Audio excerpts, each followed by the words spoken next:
I like this question because it's about the amazing ant and its struggles. So let's find out. In the condensed version, we have: in California, a lack of genetic variation in the Argentine ant has allowed the species to spread widely. Due to their being so genetically similar to one another, the ants consider all their fellows to be a close relative and thus do not engage in the kind of fierce intercolony struggles that limits. Now there's a couple of issues here, and you might be able to spot the differences between this underlined portion and the rest of the text.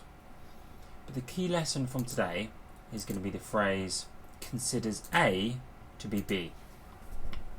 Look out for considers A to be B.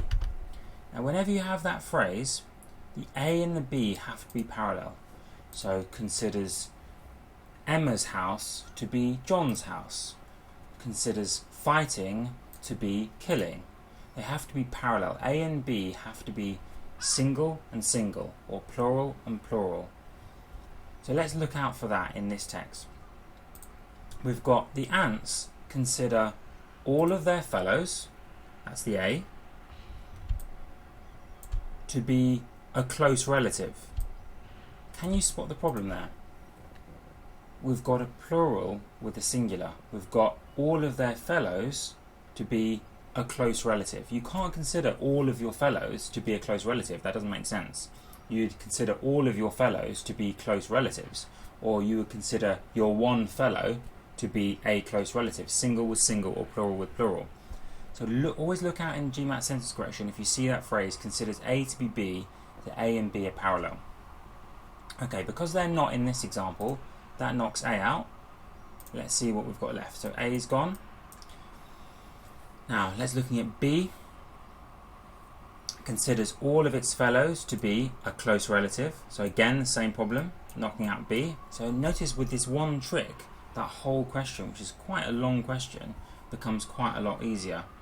So C is decent because it's got considers all of its fellows, let's do it in green, to be close relatives.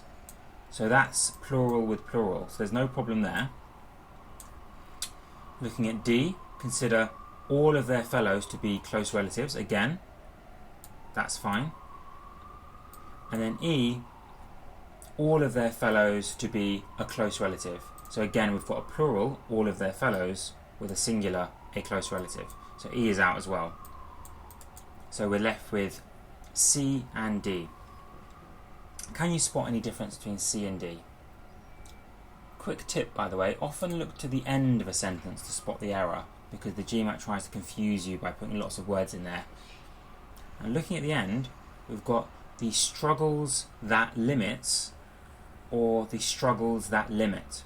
So the verbs don't agree. We must have a singular verb with a singular noun, or a plural verb with a plural noun. So it's the struggles should go with a singular verb, and that means one that has a singular limit. So here you can't say we have the struggles that limits. That doesn't make sense. You would say the struggles that limit. So it's a plural struggles, a plural entity. There are many struggles. There's not just one struggle, there are many struggles. And so that goes with the plural verb, which, as we've talked about before, the plural verb actually is the one that doesn't have the S on it. So it doesn't seem to make sense, does it, in English, that we say Tommy saves his money.